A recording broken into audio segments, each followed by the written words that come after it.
Hello and welcome to PDA Vidyapeeth. Let's beat the NEET का आज day 12 है। चलिए क्वेश्चन करते हैं।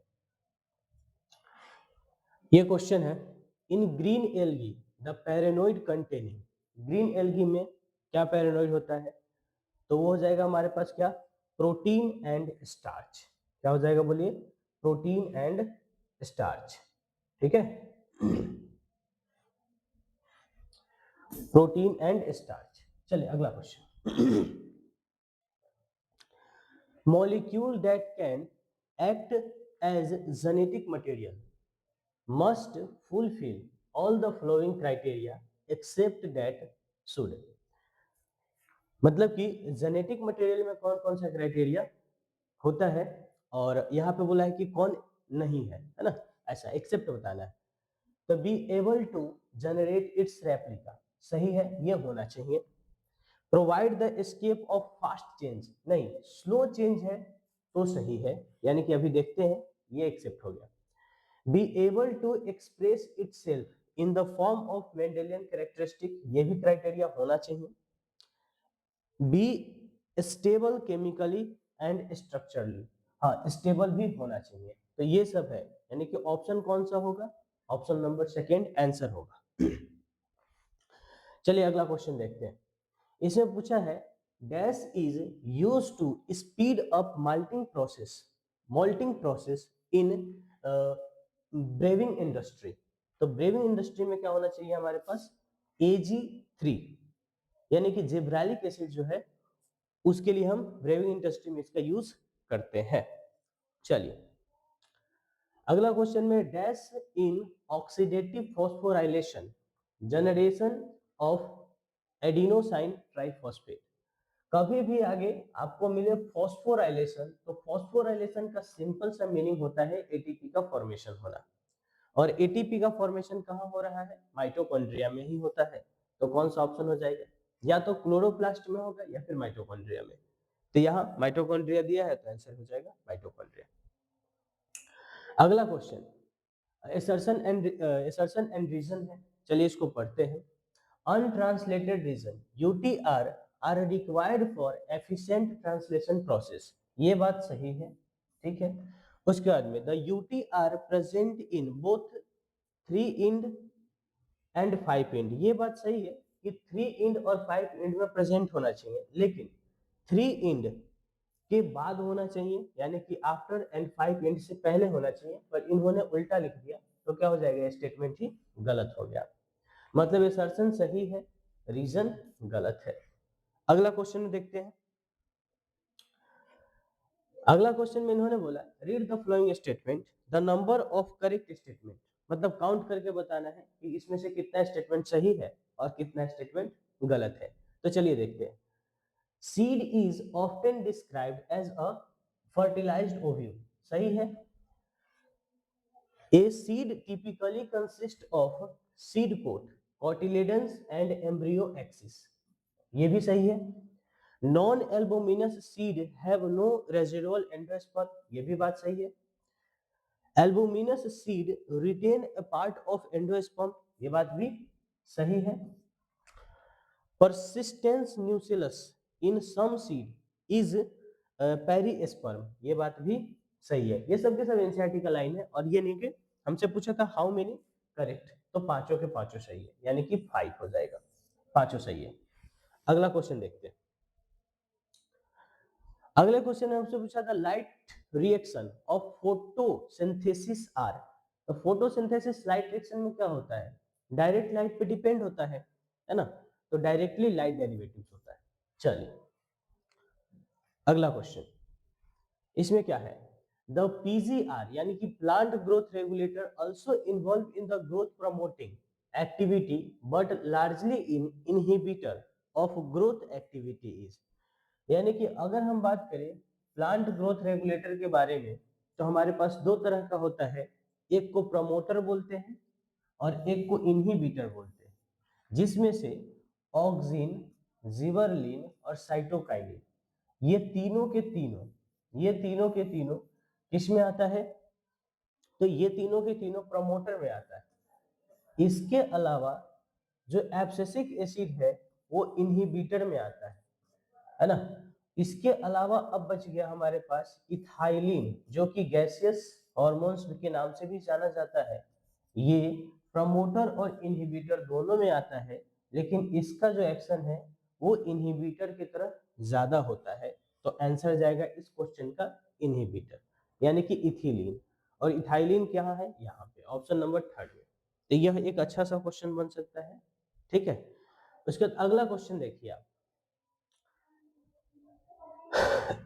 दो स्टेटमेंट गिवन दिया हुआ है और आपको बताना है crop field is natural ecosystem. बिल्कुल गलत बात है। क्रॉप जो है वो मैनमेड इकोसिस्टम है। डेजर्ट इज मैनमेड इकोसिस्टम, ये भी गलत बात है ना, क्योंकि डेजर्ट जो है वो नेचुरल इकोसिस्टम है। मतलब कि दोनों स्टेटमेंट गलत है। Statement first as well as second both are wrong. Next question, the type of population interaction between Abington tortoise and goats in Galapagos Iceland, ये हो जाएगा कंपटीशन। टर्टोइज के बीच में और गोट के बीच में जो इंटरेक्शन हुआ था वो कंपटीशन था, है ना। ये एनसीईआरटी स्पष्ट कहती है। चलिए अगला बात, इनकरेक्ट स्टेटमेंट पूछा है हमसे। पहला क्या है, DNA synthesis occur only during the one specific stage. सही बात है, एस फेज जिसको हम बोलते हैं, है ना। तो एस फेज हो गया, तो कौन सा ऑप्शन हो जाएगा, ये तो सही है। हमसे इनकरेक्ट पूछा है। Yeast can progress through the cell cycle in only about 90 minute, ये भी सही है। M phase represent the phase when actual cell division और माइटोसिस अकर, ये भी सही है। Cytokinesis last more than 95% of duration, गलत बात। साइटोकाइनेसिस नहीं, ठीक है, इंटरफेज होता है, वो मोर देन 95% होता है। तो हमसे इनकरेक्ट ही पूछा था, तो आंसर हो जाएगा ऑप्शन नंबर 4। अगला क्वेश्चन के साथ चलते हैं। क्या पूछा है, the reaction follow first order kinetics. First order kinetics को रिएक्शन फॉलो कर रहा है, तो पूछ रहा है कि करेक्ट यूनिट क्या होगा। तो इसका सीधे हो जाता है टाइम इनवर्स, है ना। अब टाइम इनवर्स सीधा दिख रहा है ऑप्शन नंबर थर्ड। ये बहुत आसान सा क्वेश्चन है पर पूछा जाता है। अगला क्वेश्चन देखिए, बोला कि Henry law constant value of three gases A B C after this respectively the solubility of gas in water. देखिए जो सोलेबिलिटी होता है ना, सोलेबिलिटी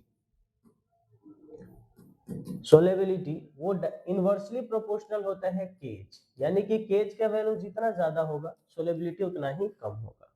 तो गिवन ऑप्शन में जो केज का वैल्यू दे रखा है ए के लिए सबसे ज्यादा दे रखा है, तो ए का सोलेबिलिटी सबसे कम होगा। और बी के लिए सबसे कम दे रखा है, तो बी का सोलेबिलिटी सबसे ज्यादा होगा। ए का सबसे कम और बी का सबसे ज्यादा, तो ये हो जाएगा ऑप्शन नंबर कौन सा, सेकेंड। यह भी एक अच्छा सा क्वेश्चन बनेगा सॉल्यूशन का।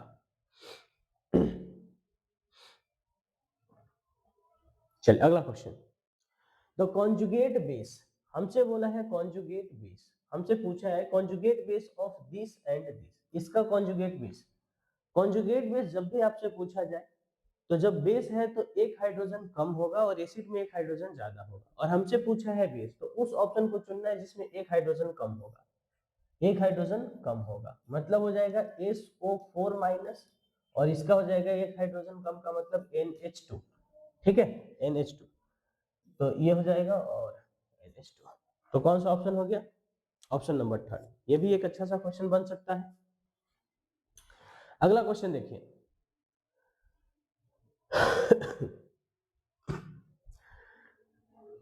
This compound is aromatic species, बिल्कुल सही है। और इसके लिए बोला है नॉन एरोमेटिक, अरे रे, ये तो एंटी एरोमेटिक है ना, क्योंकि 4 पाई इलेक्ट्रॉन है कि नहीं इसमें, 4 पाई इलेक्ट्रॉन है, तो ये बनेगा anti aromatic.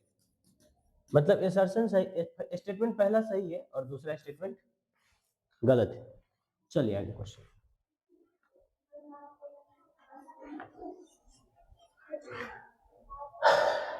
N isobaric process, isochoric process का मतलब वॉल्यूम कांस्टेंट, वॉल्यूम कांस्टेंट, और जो कांस्टेंट होता है उसका चेंज जीरो होता है। आइसोकोरिक प्रोसेस में वॉल्यूम कांस्टेंट और जो कांस्टेंट होता है उसका चेंज जीरो होता है। यह एक अच्छा क्वेश्चन की कैटेगरी में हम रख सकते हैं। हमसे पूछा है मोलैरिटी, है ना, तो मोलैरिटी इज इक्वल टू क्या होता है, mole of solute upon volume of solution, volume of solution. अगर ml में रखते हैं तो ऊपर हमको 1000 से मल्टीप्लाई करना पड़ेगा, ठीक है। तो चलिए देखते हैं। तो सबसे पहले हम क्या करते हैं, यहाँ पर वॉल्यूम ऑफ सॉल्यूशन निकाल लेते हैं, क्योंकि डायरेक्ट दे नहीं रखा है। तो डेंसिटी इज इक्वल टू होता है मास अपॉन वॉल्यूम, और यहाँ पर कितना हो जाएगा, volume is equal to mass upon density. Mass कितना दिया हुआ है सर, तो क्वेश्चन के हिसाब से हमको मास दिया हुआ है कितना, 600, है ना, 600, और डेंसिटी कितना दिया हुआ है 1.2। तो इसको ऊपर भेज दो, ये हो जाएगा 5, यानी कि वॉल्यूम हमारे पास आ गया 500 ml, ठीक है। लगे हाथ मोल भी निकाल लेते हैं। मोल इज इक्वल टू होता है weight upon molecular weight. Weight 4 दे रखा है, मॉलिक्यूलर वेट NaOH का 40 होता है, 40, तो ये कितना हो गया हमारे पास, ठीक है, 0.1। चलिए अब क्वेश्चन करते हैं। मोलैरिटी इज इक्वल टू, मोल के जगह पर 0.1 पुट करेंगे, वॉल्यूम ऑफ 500, और क्योंकि ml में है तो 1000 से मल्टीप्लाई कर दीजिए, 2 जीरो से 2 जीरो कट गया, 1 जीरो से 1 जीरो और कट गया, m इज इक्वल टू बचा 1/5, 1/5 का मतलब हो गया 0.2। है क्या ऑप्शन, हाँ है, ऑप्शन नंबर सेकेंड। तो यह एक अच्छा क्वेश्चन के कैटेगरी में हम डाल सकते हैं। थोड़ा सोचने लायक क्वेश्चन था, सोचने लायक नहीं मतलब कई स्टेप में क्वेश्चन था इसलिए। चल अगला क्वेश्चन।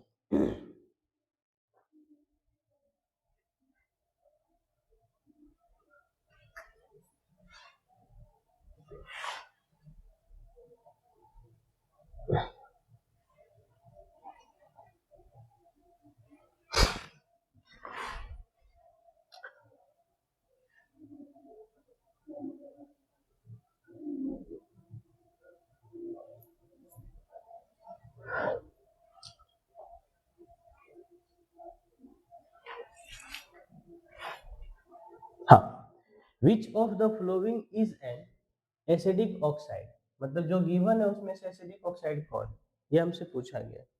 PbO ये तो एम्फोटेरिक है, SnO ये भी एम्फोटेरिक है, इसका बात करें तो ये न्यूट्रल है, तो बच गए यही एसिडिक ऑक्साइड। तो ऑप्शन नंबर सेकेंड हो जाएगा। ये भी अच्छा क्वेश्चन।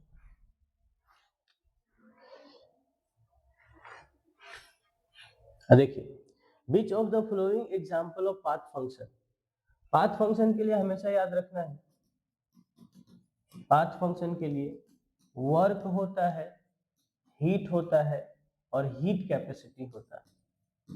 हीट कैपेसिटी, इसको क्या बोलते हैं, पाथ फंक्शन बोलते हैं। अब देख लीजिए इसमें से कोई अगर ऑप्शन है तो वही आंसर हो जाएगा। तो हीट दे रखा है ऑप्शन, तो हीट हो गया। चलिए अगला क्वेश्चन देखते हैं।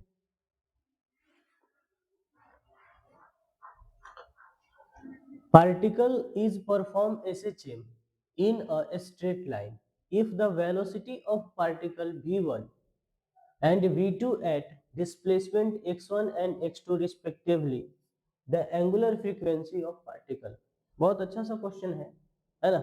इसके लिए हमको स्पेस चाहिए, तो हम एक बार कोशिश करते हैं, अगर मिल गया तो ठीक, नहीं तो कोई बात नहीं। हाँ यहाँ पे है, ठीक है। चलिए देखते हैं। तो इस तरह इस क्वेश्चन को कैसे बनाते हैं देखिए एक बार।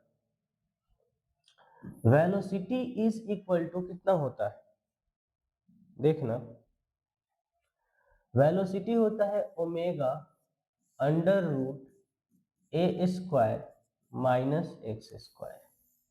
ठीक है, according to this question velocity जब 1 है तब ए स्क्वायर पोजीशन जो है वो 1 है ना, और जब वेलोसिटी 2 है तो कितना है position, A square minus X two का स्क्वायर है, और अकॉर्डिंग टू क्वेश्चन हमको ओमेगा निकालना है। तो चलिए हम ओमेगा कैलकुलेट कर लेते हैं, है ना। आ जाओ, अभी यहाँ पर वेलोसिटी 1 इज इक्वल टू, इसका अगर हम स्क्वायर करते हैं तो omega square A square minus X square लिख सकते हैं, बोले हाँ। वेलोसिटी 1 का square is equal to omega square A square minus omega square x1 का स्क्वायर, और इसको हम बोले इक्वेशन नंबर 1। उसके बाद इधर आ जाइए, velocity 2 square is equal to omega का square A square minus x2 का स्क्वायर। मतलब कि दो जो पोजीशन दे रखा है, दो सिचुएशन, उन दोनों का क्या कर दिया हम, बस अभी स्क्वायर कर दिए, है ना। तो वेलोसिटी 2 का square is equal to omega square A square minus omega square x2 का स्क्वायर। अब इक्वेशन नंबर 1 को इक्वेशन नंबर 2 से, मतलब 1 में से 2 को माइनस करना चाहते हैं, तो v1 का स्क्वायर माइनस v2 का स्क्वायर इज इक्वल टू, ये देखिए कट जाएगा क्योंकि माइनस करने पर साइन बदल जाता है ना। तो इसका हो गया यहाँ माइनस, ये भी माइनस, और ये माइनस है तो प्लस। ठीक है, तो यहाँ हो जाएगा माइनस ओमेगा स्क्वायर x1 का square plus omega square x2 का square.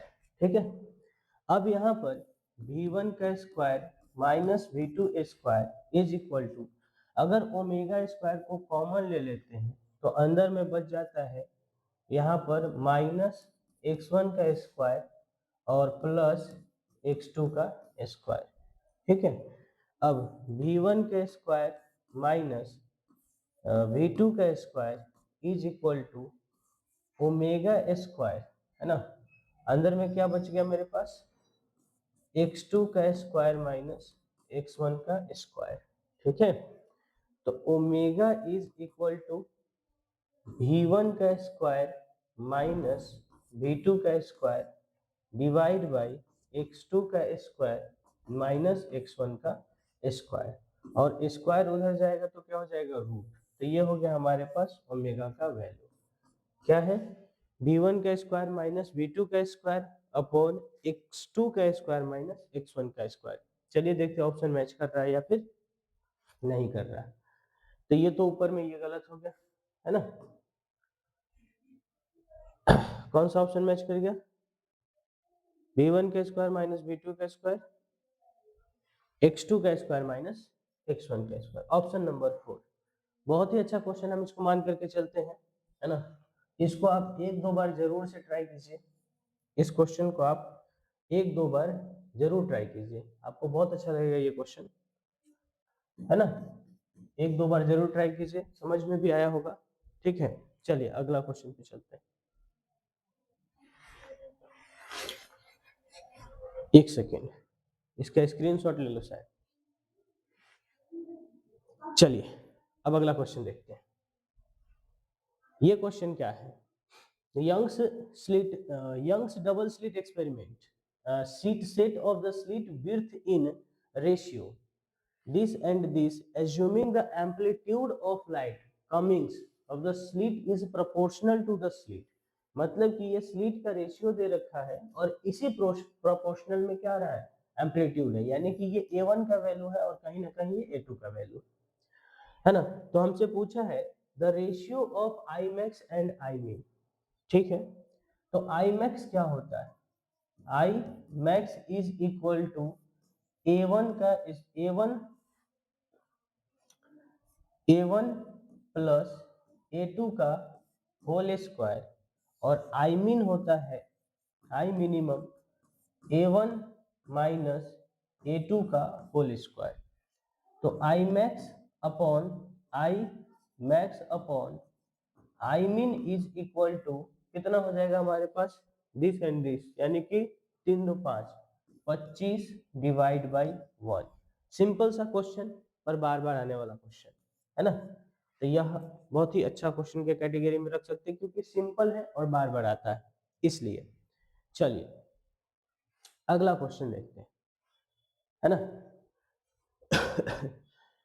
Pressure exert on the wall of container by a gas is due to fact the gas molecule। मतलब कि वॉल पर जो प्रेशर एक्सर्ट होता है वो किसके वजह से होता है, तो ये होता है change their momentum due to collision with the wall. और ये भी एक अच्छा क्वेश्चन बन सकता है। चलिए, for a gas the RMS speed is equal to 800 kelvin H. तो V R M S directly proportional to under root T होता है। अब सपोज करते हैं कि v is equal directly proportional to under root 800 और v dash is equal to under root 200, क्योंकि प्रत्येक ऑप्शन में 200 ही गिवन है। तो 2 0 से 2 0 को काट देते हैं, यह कट जाएगा 4 बार में। तो v upon v dash is equal to हमारे पास आ गया 2/1। और गिवन लैंग्वेज के हिसाब से हमको करना है क्वेश्चन, तो हम इसको ले जाते हैं उधर, इसको इधर लेकर के चले जाते हैं और उसको उधर लेकर के आ जाते हैं। तो हमारे पास जो आंसर आएगा वो आ जाएगा कितना, v is equal to 2 into V dash, है ना। मतलब कि यहाँ पे कितना हो गया, ट्वाइस द वैल्यू ऑफ 2। मतलब कि 800 पर जो वैल्यू है वो 200 के 2 गुना है। 800 पर जो वैल्यू है वो 200 के 2 गुना है ना। तो लैंग्वेज में थोड़ा फंसाने का कोशिश किया हुआ है, बाकी क्वेश्चन बहुत आसान है। V R M S directly proportional to under root T के होता है, बस। ठीक है, अगला क्वेश्चन देखते हैं।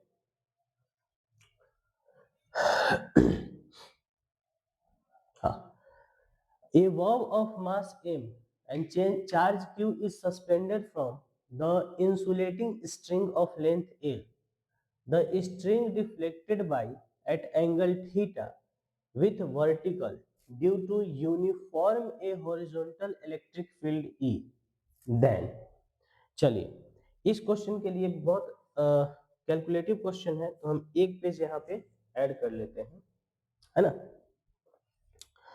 और क्वेश्चन के मुताबिक देखिए क्या बोला हुआ क्वेश्चन में। क्वेश्चन में उन्होंने कहा है कि हमारे पास क्या है, एक बॉब है जिसका मास m है और चार्ज q है, और इसमें इधर के तरफ में इलेक्ट्रिक फील्ड सपोज करते हैं लगा हुआ है। ठीक है, अब इस इलेक्ट्रिक फील्ड के वजह से इधर एक फोर्स लगेगा Q इंटू E, जिसके वजह से ये इधर भागेगा। तो क्वेश्चन के हिसाब से बोला है कि यहाँ जो है वो एंगल थीटा बना लिया। ठीक है, तो एंगल थीटा बना लिया तो नीचे की तरफ में लग रहा होगा mg, है ना, और इस साइड में लग रहा होगा Q इंटू E। ठीक, और इधर तो टेंशन लग ही रहा। देखिए अगर यह एंगल थीटा है तो क्या बोल सकते हैं कि यह एंगल भी थीटा होगा। थीटा के तरफ वाला कंपोनेंट t cos थीटा और ये हो जाएगा t sin थीटा, है ना। तो यहाँ पे लिख सकते हैं t sin theta upon t sin theta upon t cos theta is equal to ऊपर वाला फोर्स बराबर नीचे वाला फोर्स, बगल वाला फोर्स बराबर इधर वाला फोर्स। ठीक है, तो ये हो जाएगा कितना हमारे पास mg अपॉन साइन थीटा ऊपर लिखा है ना, QE upon mg, QE upon mg, QE upon mg। इसको क्या बोल सकते हैं सर, t से t कट जाएगा, tan theta is equal to QE upon mg। तो यहाँ पर Q इज इक्वल टू, इसको इधर भेज दो तो mg tan theta upon Q, Q निकाला, सॉरी E निकालना है।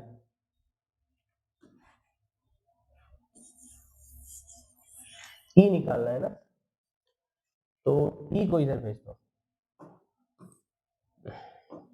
तो E इज इक्वल टू क्या हो जाएगा हमारे पास, mg tan theta upon q। यह भी एक अच्छा सा क्वेश्चन की कैटेगरी में आएगा, है ना। तो आई थिंक इसका भी स्क्रीनशॉट ले लीजिए, tan theta upon mg, option number 3 हो जाएगा। चलिए अगला क्वेश्चन देखते हैं, इसका स्क्रीनशॉट लेना तो ले लीजिए और साथ के साथ कीजिए, है ना। अगला question, the copper and silicon, देखो कूल फ्रॉम, कॉपर और सिलिकॉन को क्या किया जा रहा है, ठंडा किया जा रहा है 300 से लेकर के 60 केल्विन। द स्पेसिफिक रेजिस्टेंस, अच्छा ठीक, कॉपर जो है वो एक मेटल है, यानी कि कंडक्टर है, ठीक है। जबकि अगर हम सिलिकॉन का बात करें तो यह है सेमी कंडक्टर, है ना, सेमी कंडक्टर। अब हमसे स्पेसिफिक रेजिस्टेंस के बारे में बोला है, तो कॉपर में अगर टेम्परेचर डिक्रीज होगा तो रेजिस्टेंस भी डिक्रीज होगा, जबकि सेमीकंडक्टर में अगर टेम्परेचर डिक्रीज होता है तो रेजिस्टेंस क्या हो जाएगा, इंक्रीज हो जाएगा। मतलब कॉपर में रेजिस्टेंस डिक्रीज होगा जबकि सेमीकंडक्टर में इंक्रीज हो जाएगा। कॉपर में decrease but increase in semiconductor, यानी कि सिलिकॉन में, ठीक है। चलिए यहाँ पे the value of V minus V A in the given circuit, चलिए देखते हैं। इस तरह के क्वेश्चन में हम सबसे पहले यहां से शुरू करते हैं, वी वी बी नहीं वी ए, ये ना, हाँ यहां से शुरू करते हैं, वी ए, और फिर कहाँ चले गए, वी ए, ठीक है। तो यहां से चलना शुरू करते हैं, वी ए माइनस, क्योंकि हम यहाँ कहाँ जा रहे हैं, प्लस से इसके तरफ जा रहे हैं तो 6 वोल्ट, हम जिधर जा रहे हैं इधर, है ना, तो 2 दूना 4, यानी कि यहाँ भी माइनस लगेगा 4 वोल्ट। उसके बाद में यहाँ देखिए नेगेटिव से पॉजिटिव की तरफ जा रहे हैं, तो यहाँ हो जाएगा प्लस 9 वोल्ट, प्लस 9 वोल्ट। और यहाँ पे फिर से यही जैसे यहाँ वैसा ही वहां, तो वहां हो जाएगा माइनस का 2 वोल्ट, माइनस का 2 वोल्ट, और इक्वल टू वी बी। हमको निकालना है V B minus V A, तो ए को उधर भेजेंगे तो माइनस हो जाएगा, तो V B minus V A is equal to minus का 6, माइनस का 4 और माइनस का 2, तो 6 4 10 2, माइनस का 12 वोल्ट और प्लस का 9 वोल्ट, तो V B minus V A is equal to कितना हो जाएगा, माइनस का 3 वोल्ट, है ना। तो यह एक आसान सा क्वेश्चन। चलिए अगला क्वेश्चन देखते हैं।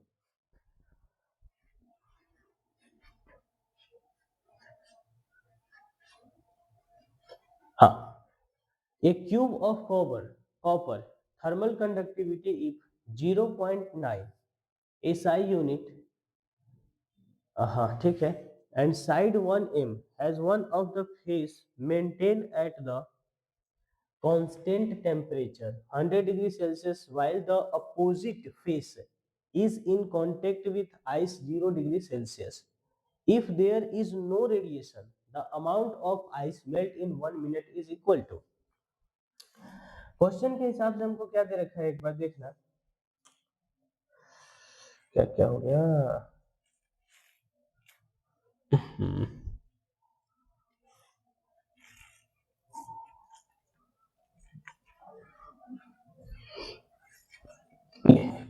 एक क्यूब हमको दे रखा है,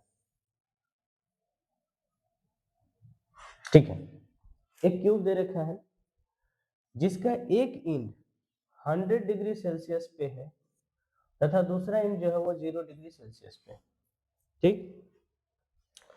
और इसका जो लेंथ है वो 1 सेंटीमीटर के बराबर है, 1 मीटर, है ना, साइड लेंथ 1 मीटर है, ठीक है। तो हमसे बोला है, और ये जो है बर्फ यहाँ पे आइस का एक टुकड़ा है, तो वो आइस 1 मिनट में कितना पिघल जाएगा, तो 1 मिनट में इससे जितना हीट यहाँ पे ट्रांसफर हो पाएगा उतना ही आइस मेल्ट हो जाएगा। तो देखते हैं कि यहाँ से इतना हीट कितना ट्रांसफर होता है, तो हीट इज